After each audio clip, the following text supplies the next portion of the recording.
रामकृष्ण हरी. कुंडली कवरदेव हरी विठ्ठल. श्री ज्ञानदेव तुकाराम. श्रीमद भागवत स्कंद 3 अध्याय 4. उद्धवाचा निरोप घेऊन विदुराचे मैत्रेय ऋषींकडे प्रयाण.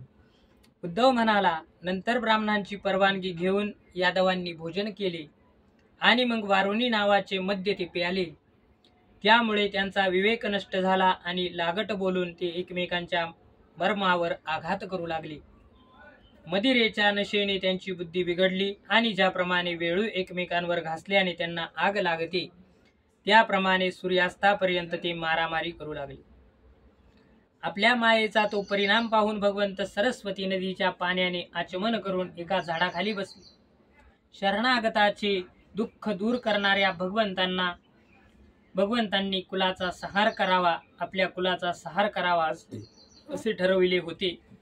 म्हणून त्यांनी मला बदरिकाश्रमास जावयास सांगितले. विदुरा, त्यांच्या या म्हणण्याचा आशय जरी मला समजला होता, तरी सुद्धा स्वामी चरणांचा योग सहन न होऊ शकल्याने मी त्यांच्या पाठोपाठ प्रभास क्षेत्राला गेलो. तेथे मी पाहिले की जे सर्वांचे आश्रयस्थान आहेत, परंतु ज्यांना कोणाचाही आश्रय नाही, ते माझे प्रियतम परमसुंदर प्रभू सरस्वती नदीच्या तीरावर एकटेच बसले आहे. दिव्य अत्यंत विशुद्ध सत्वमय असे सुंदर श्यामवर्ण शरीर, शांत भाव असलेले तेजस्वी डोळे, 4 हात आणि रेशमी पितांबर हे पाहूनच मी त्यांना ओळखले.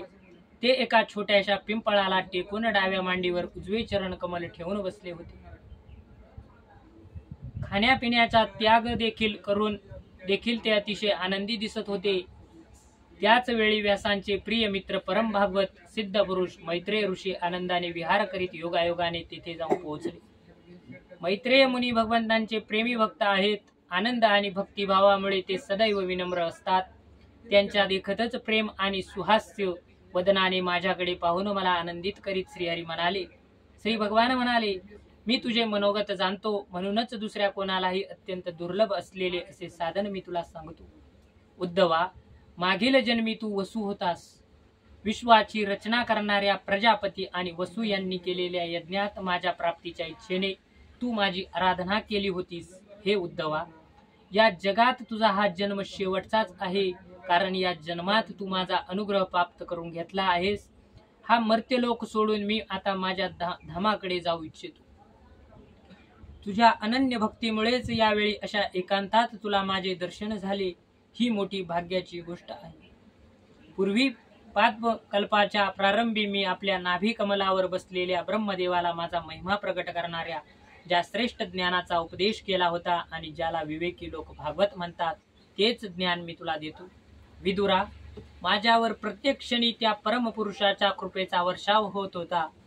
जेव्हा ते मार्ग आदरपूर्वक म्हणाले, तेव्हा स्नेहभावाने माझे अंग रोमांचित झाले.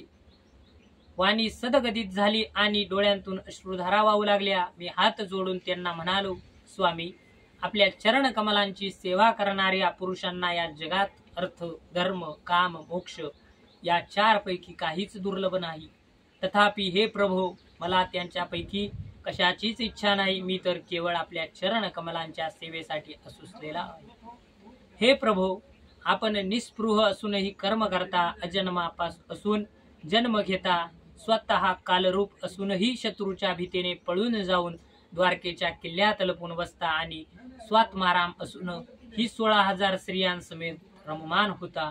असे हे विचित्र चरित्र पाहून विद्वानांची बुद्धी सुद्धा संभ्रमात पडते. देवा, आपल्याला आपल्या स्वरूपाचे ज्ञान सर्वथैव अबाधित आणि अखंड आहे.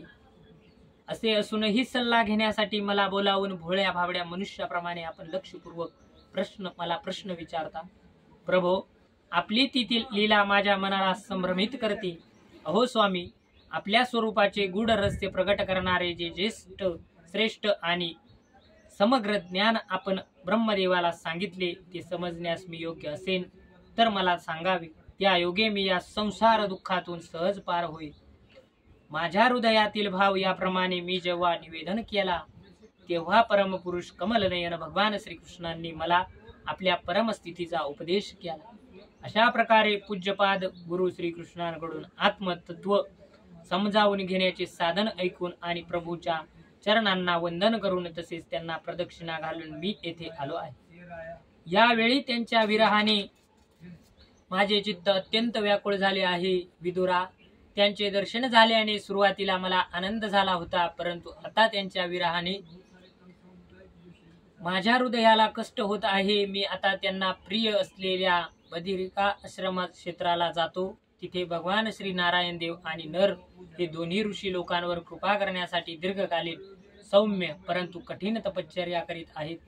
श्री शुक म्हणाले, उद्धवाच्या तोंडून आपल्या प्रिय बंधूंच्या विनाशाचा असा असह्य वृत्तांत ऐकल्यानंतर परमज्ञानी विदुराला जो शोक उत्पन्न झाला तो त्याने ज्ञानाने शांत केला. भगवान श्रीकृष्णांच्या परिवारातील प्रमुख महाभागवत उद्धव जेव्हा बदरिका आश्रमाकडे जाण्यास निघाला तेव्हा कुरुश्रेष्ठ विदुराने मोठ्या श्रद्धेने त्याला विचारले. विदुर म्हणाला, उद्धवा, योगेश्वर भगवान श्रीकृष्णांनी आपल्या स्वरूपाचे गूढ रहस्य प्रगट करणारे जे परमज्ञान आपल्याला दिले होते ते आपण आम्हालाही ऐकवावे. कारण आपल्या सेवकांचे कार्य करण्यासाठीच भगवंतांचे सेवक विहार करीत असतात. उद्धव म्हणाला, हे तत्वज्ञान ऐकण्यासाठी तू मुनिवर मैत्रेयांची सेवा केली पाहिजेस. हा मर्त्य लोक सोडताना स्वतः भगवंतांनीच तुला उपदेश करण्याची त्यांना आज्ञा केली होती.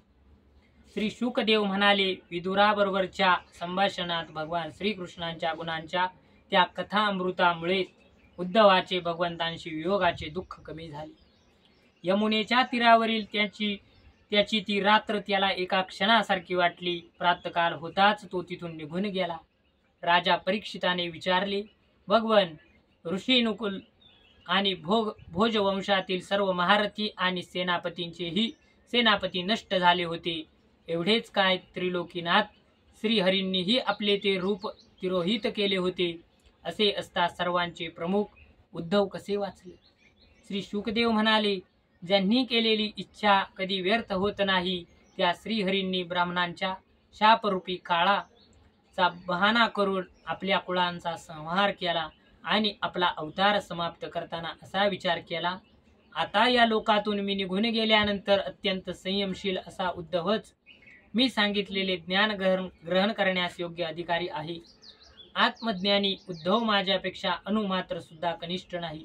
तो विषयांमुळे कधी विचलित झाला नाही. म्हणून माझ्या ज्ञानाचे लोकांना शिक्षण देण्यासाठी त्याने येथेच राहावे. वेदांचे मूळ कारण असणाऱ्या जगद्गुरु श्रीकृष्णांची अशी आज्ञा झाल्यावर उद्धव बद्रिकाश्रमात जाऊन समाधी योगाने श्रीहरींची आराधना करू लागला. कुरुश्रेष्ठ परीक्षिता, परमात्मा श्रीकृष्णांनी लीलेनेच आपला श्री विग्रह प्रगट केला होता आणि लीलेनेच तो अदृश्य केला. त्यांचे हे अंतर्धान पावणे सुद्धा धैर्यवान पुरुषांचा उत्साह वाढविणारे आणि दुसऱ्या पशुतुल्य अशा अधीर पुरुषांना अत्यंत असह्य होते.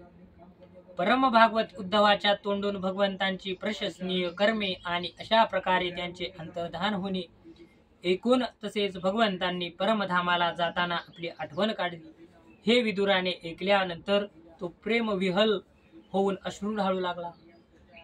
यानंतर भरतश्रेष्ठ सिद्ध विदुर यमुना तटावरून काही दिवसांनी गंगेच्या किनाऱ्यावर पोहोचला. श्री मैत्रेय ऋषी तेथेच राहत होते. श्रीमद भागवत स्कंद 3 अध्याय 4 समाप्त. रामकृष्ण हरी. पुंडलिक वरदेव हरी विठ्ठल. श्री ज्ञानदेव तुकाराम. श्री पंढरीनाथ भगवान की जय. माऊली ज्ञानेश्वर महाराज की जय.